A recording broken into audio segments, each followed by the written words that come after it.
We create ministry environments that are fun, welcoming, and safe. Obviously, it's important that we keep kids physically safe. We have a sticker system for check-in and check-out. Children are always supervised by 2 background-checked adults. We never let anyone alone with a child. We don't do any physical activities that might compromise the safety of a child. And with a child who has experienced trauma, and really this applies to all children, it's not enough for a child to be safe, they need to feel safe. If a child doesn't feel safe, they aren't going to feel welcome, they aren't going to have fun, they aren't going to be able to experience the love of God and grow in their faith. And this is important. We will never preach the gospel or teach about Jesus in an environment that doesn't feel safe. If we do, we are accidentally preaching that Jesus isn't safe. We will establish safety first, then we focus on the gospel. The first way we help kids feel safe is by putting them around safe people. And in the next video, we're going to talk about safe environments. But first, here are 5 practical ways you can be a safe person, especially to a child who has experienced trauma. Number 1, praise publicly and redirect privately.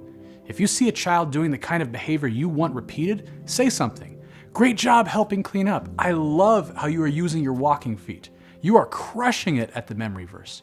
If you get the opportunity to redirect the child's behavior, don't do it in a way that will publicly shame them. Pull them aside, still within sight of another adult, get down on a knee so you're at eye level, not talking down to them, and then use the safety script. Number 2, use the safety script. This is the safety script. This is a safe place. I won't let anyone hurt you, so I can't let you hurt anyone. This is a safe place. This establishes the safety of the environment. It lets the child know they are safe and I'm going to keep them safe. Children usually act out when they don't feel safe. And then, because this is a safe place and the child is already safe, it invites the child to help keep other kids safe. Use this script over and over again. I love this script. We use this for everything. And if you find that if you're trying to redirect a child's behavior and the safety script doesn't quite fit, ask yourself, am I trying to help this kid feel safe, or am I really just trying to control this kid's behavior so I can feel better?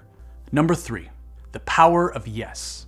The average toddler hears the word no over 400 times a day. It's so discouraging. Here's what that looks like. A child says to you, I want my snack now. Instead of saying no, you could say, yes, we will have snack after worship. Number 4, do-overs. We don't punish. We don't shame. Instead, we train and coach and give more and more opportunities, because that's what God does with us. We don't say, stop running. Instead, we say, hey buddy, let's do a redo. When we go from space to space, we walk. So let's try that again. Wow, great job. Number 5, give choices. We do not control children. They should not just do what we say like little servants. We are helping these minds develop. We are raising leaders. So we give them choices. Do you want to use the red crayon or the blue one? Which worship song do you want to sing? Where do you want to sit? There was a study done at Harvard where all these kids were given a test. Then kids were randomly selected and teachers were told that these kids were on the brink of intellectual explosion. But they were selected randomly, not based on the actual test scores. Well, what do you think happened? Well, the teachers gave these kids extra attention and they actually did better than the other kids academically and had less behavior problems years later. You see, every single child who comes into Heart Services is full of potential, just like those kids. They are each beautifully unique and made in the image of God. And we have the privilege of helping uncover this potential by being caring and a safe adult in their lives.